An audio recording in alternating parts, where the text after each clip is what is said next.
Hi, and welcome to the Brilliant podcast. My name is Ellie, and today it is Friday the 4th of January. Losing track of time a bit now without having any things to do like nursery and things like that. But we did have forest school this morning, hence the thicker jumper, because it was freezing out there this morning. Really, really heavy frost, and I think we've gone down to about -4 overnight, so it was freezing. But we had a good time. It was good fun, lots of running around. So my reason for popping in today is going through our plans for 2019. Some of you may follow me on Instagram and see the kitten has been helping me with my list making, sitting on the papers, not entirely useful, but hey ho. So yeah, plans for 2019. There are quite a lot of plans. I've got plans for the podcast, plans for forest school, veg growing, gardening generally around the place. There's crafty plans, there's business plans, there's plans for the tin hut, there's all sorts. So, are you sitting comfortably? I'll try and keep this as brief as possible, so I don't bore you senseless for the first off anyway. So plans for the podcast. I plan to do, and you can try and hold me accountable, I plan to do regular shows. In inverted commas. So I've thought out a few different titles, and I'm going to try my hardest to stick to a schedule for the podcast. So the first show of the week is going to be on a Monday, and it's going to be Makers Monday. So it's been my crafty roundup of the previous week. The second thing then is going to be What We Do Wednesday. It'll be a bit like a how-to, but I don't presume to know hardly anything really about smallholding. We are just starting out here. So it's more of a, this is how we've done it. Very often it's probably, yeah, don't do it this way. So we'll see. So yeah, What We Do Wednesday. Sustainable Saturday. I have been making choices through the last year living here and gradually moving us over to more sustainable products for various things, and obviously a lot of the growing ourselves stuff. So yeah, I'm gonna have a little chat about something sustainable on, if not every Saturday, every other Saturday. And then Sunday I'm going to alternate. So one week we'll do something new Sunday, and one week we'll do summing up Sunday. So anything that I've sort of missed out on, feel you need catching up on. So we'll do a fortnightly catch up of what's been going on around the place. And a something new Sunday will be something new I've tried. It might be a new recipe. It might be a new crafting technique. It might be a new craft. God help me. I have enough crafts under my belt at the moment, and that I can't get a chance to, I haven't had a chance to do. I haven't spun any yarn since Matty was born. So that was March last year. So yay. But yeah, so something new Sunday or summing up Sunday. So they're the plans for the podcast anyway. Forest School. The plans for Forest School is basically, I don't know if any of you or many of you know, there's a couple of videos of me sort of sorting out a horse box and bits and pieces and starting to sort out a horse box. That project's kind of lulled a bit, but there's reasons for that. It's going to expand this year. I'm going to start doing holiday clubs in February half term. And after February, maybe for the summer term, I'm going to do some after school clubs here, and maybe for the first half of the autumn term, I'm going to do some after school clubs here at thing. And I've also approached one local school so far, so I'm going to keep approaching some local schools. So it's a bit nerve-wracking, but we're getting there. I'm also going to build a composting toilet, so people keep traipsing back into the house. And I am saving. So the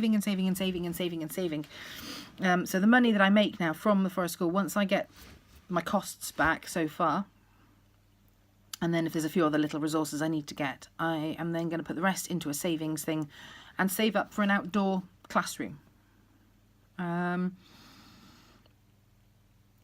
I think when the weather is truly, truly bad, especially up here, we're on the top of it. Well, not the top, but we're pretty high up.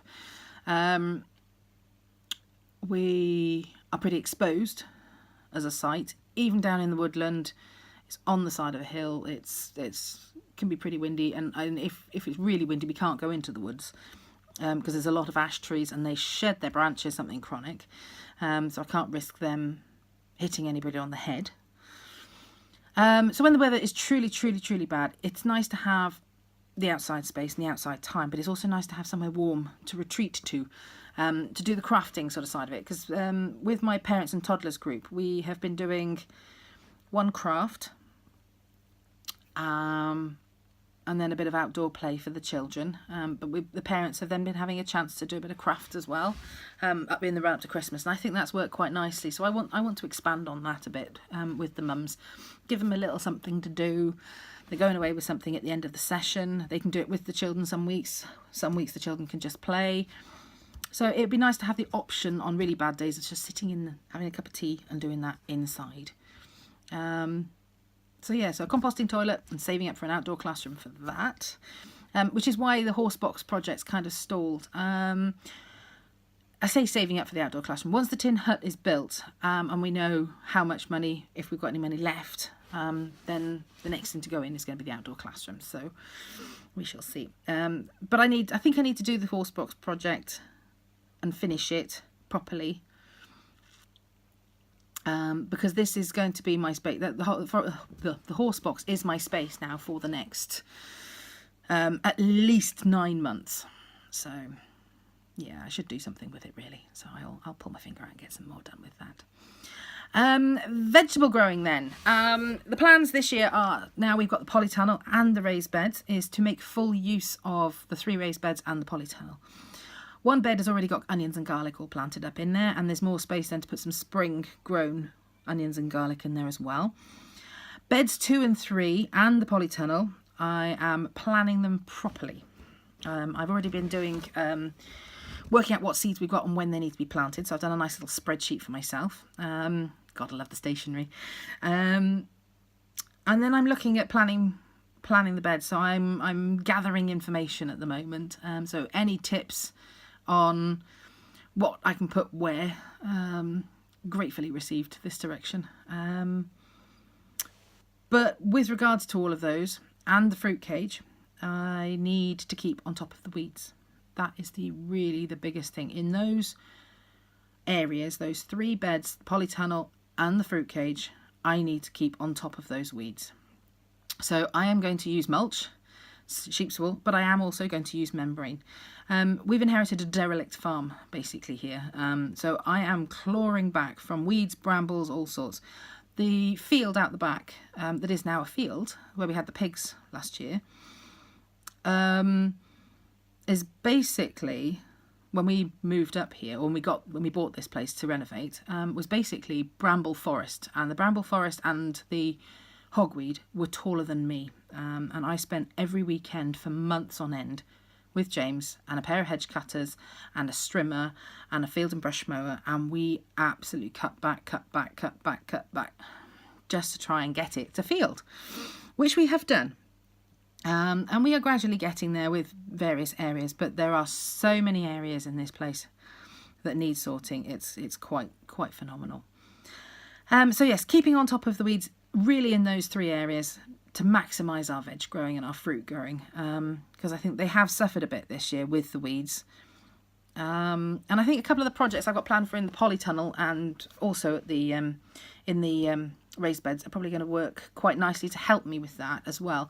I'm going to put a polytunnel pergola together, and that's going to give me panels sideways in. So you've got the main wall of the polytunnel, and then I'm going to have panels going in that are going to be meshed to grow the tomatoes up, so they're not all down one side, aka the back. Same with the beans, they'll go up some of these panels. Most of them will be outside, a couple will be inside. Again, most of the cucumbers probably will be outside, and successional sowing this year. That's a really big thing that I need to do this year, is successionally sow things. But basically these panels will bring them out, so, and also allow the grapes to come up and go across. So that's good, and that sort of really inspired by a couple of the podcasts I've watched, where it looks like, I think it's probably the formation of their polytunnels, but it looks like they've got a pergola in there, and I quite like that idea. And then some of these sort of trellises that you see, so they're like this sort of triangular shape. So the trellises goes up, so the cucumbers and things grow up them, and then the cucumbers drop down through. But you can then still grow underneath things like, I don't know, beetroots or small sort of ground vegetables, radishes, etc. But the cucumbers are dropping through, so you can pick them more easily. You're not having to hunt through and get prickled by the leaves, and prickled by the cucumbers themselves, because they are so prickly. So yeah, there's lots of plans for veg growing and things, but I think that's going to be a podcast in itself, just generally the planning process around that. So there will be the odd podcast thrown in about different bits and pieces. I mean, that might become a What We Do Wednesday, for example. Then general gardening. General gardening around the holding. This is probably a bit of a backseat to everything else, just because it has to be. But things I would like to get done this year, I want to build some wildlife areas, put in little sort of pond type things around the place. Bird feeding stations, definitely. Got a lot of fencing planned, a lot of willow structures planned. In fact, I'm going to see West Wales Willows tomorrow to buy some willow. Planting up some cherry trees, some viburnum, some alder trees down the bottom where we had our new woodland planted, down the bottom of the orchard. They missed a whole chunk, so we're going to take the field and brush mower in, give it a good mow, and plant some alders, because they like the wet. It is really quite wet down there. They like it wet. They'll also nitrogen fix, which will benefit everything around them. So yeah, that's one thing.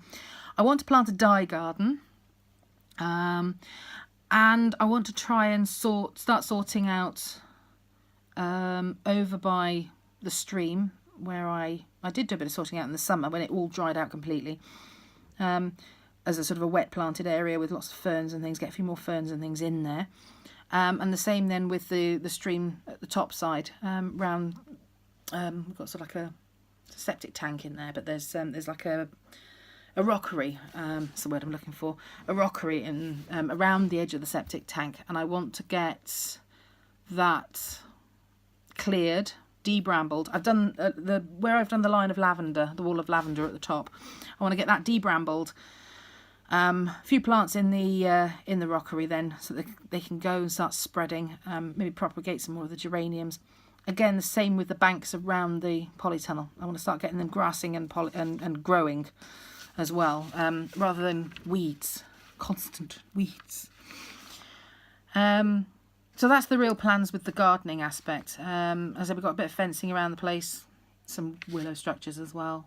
Yeah, that's the real plans with the gardening. We've then got, I think we plan to have pigs again this year. So with the tin hut coming down, we'll be able to build them a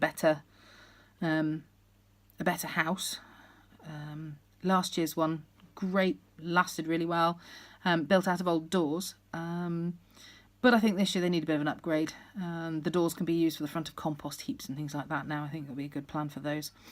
They're also going to get a secondary set of fencing around them, because whilst the electric fence worked mostly, they did get out of their pen, I think it was probably 3-4 times in total, and it's not fun, especially as they got big towards the end. It is not fun chasing around with a baby in a backpack with a bucket of pig food, trying to get the little whatsits back behind the electric fencing. So yeah, no more. So they're going to get fenced in, the next lot that we get. So we will get some more pigs, and we want to increase our chicken flocks again this year. Last year we lost our silkies, but we've gone down the route of Buff Orpingtons now. We have 2 of those. We did have 3. Unfortunately, one of them passed away. Just one of those things, I think. And then Ian and Di. So Di could probably do with having a few extra females in with him, or Ian could probably do with Di having a few extra females in.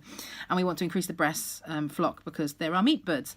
Ian and Di are our egg layers, and they are Rhode Island Warren crosses. So yeah, so increasing those, and we want to have ducks again. So I think the first poultry sales of the year, as soon as they start happening, we're going to go head along and get some more ducklings, and they'll trot in and probably be in with the in the bigger enclosure with Buff Orpingtons for now. But we'll see. We'll see. They may end up with another home. You know, we seem to just exponentially expand our housing for poultry. So that's quite amusing. Other plans then, campers. We're thinking of setting up next year as a Nearly Wild campsite. So having, I think it's 28 days you're allowed. We'll have a composting toilet and I need to register, and that's pretty much all I need to do.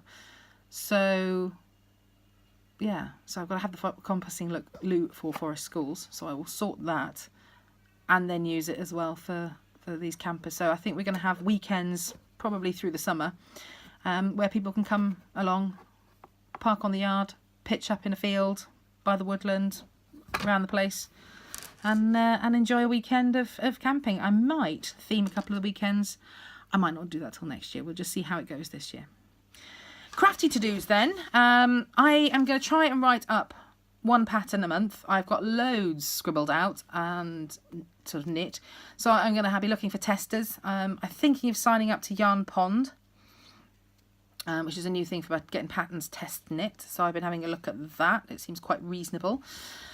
So I'm going to try and bang one out one a month. Knitting wise, so far I've got designs on knitting the Archer sweater, the Arboreal sweater, some socks. I've got 2 crochet blankets I need to do. The modern rainbow blankets that I bought the Karen cakes for. And I need to carry on with my log cabin breeds blanket. That's the third blanket really. Spinning, it would be good to get some spinning done. Sewing wise, I know I want to do the York Pinafore, which is a Helen's Closet pattern, Metamorphic, Stasia, Aranite and Gypsum patterns, which are so liberated. The Made by Jack's Mum for the kids, they were for me, and then for the kids then, the Made by Jack's Mum patterns, I want to do the free range over trousers, more Harems trousers, Explorer Raglans, Woodland Wanderers. So, but what I'm going to do is I'm going to work out like a make 9. I'm going to do a make 9 for the knitting, a make 9 for my sewing, a make 9 for kids sewing, and then I'll probably just add a couple of patterns for like James and relatives and things like that for Christmases and birthdays. I'm also looking at the seam work, design your closet. There's like a free PDF and 4 little classes type thing that you get emailed.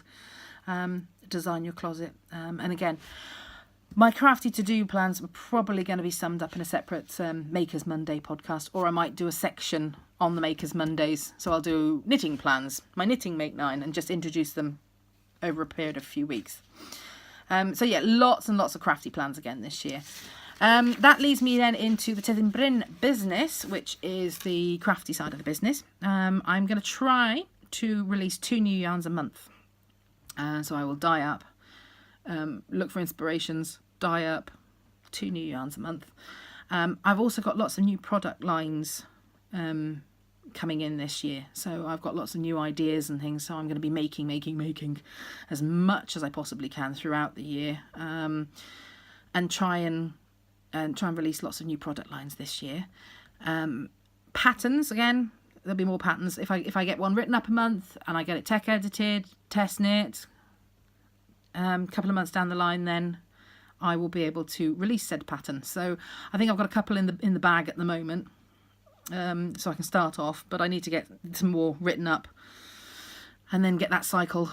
Once that cycle's going, I think it'll be quite easy, but it's getting that cycle going, and roll on next week when William goes back to nursery, so I might get some time. And I might, just might, try a couple of craft shows at the end of this year. So, lots and lots of plans, and all of this is being done with 2 small boys in tow. Remember that my eldest is going to be 3 this year, and the youngest is going to be 1 this year. So, I have quite a lot going on with those 2. And this year is the year that we are going to renovate the tin hut. I believe, this weekend, the final outer shell of it is going to be flattened, which is great because it means I can contact the lad then that's going to come up and knock up all the concrete, and then the other chap is going to come up and crush all the concrete, and then we can get our base put in. So foundations and base put in, and yay, yay, we can get going on that. So that is the biggest project, obviously, this year, our tin hut conversion, and that's going to be basically a 4-bed bunkhouse. So we're going to have 2 double rooms, 2 bunk rooms, little bathroom, possibly 2 little bathrooms, or shower rooms, I should say, and then like a kitchen, diner, lounge, large part. But it should sleep easily 8. It should people want to squish more people in, they can. I think what we'll do is probably at least one of the sofas be a sofa bed. That's probably going to be the easiest thing for us. So yes, so we're planning all of that. So James is going to be doing the majority of he's going to be an unpaid labourer basically for whoever we get to do the building work. And yeah, go from there. So lots and lots of plans. That's them in a nutshell, 20 minutes of nutshell. Yeah, I will get back to the craft ones and the veg growing proper at some other point, when I've got my proper plans all drawn up and I can show you all the prettificated like spreadsheets and things, because I like that. So have a great rest of the day, and see you again next time.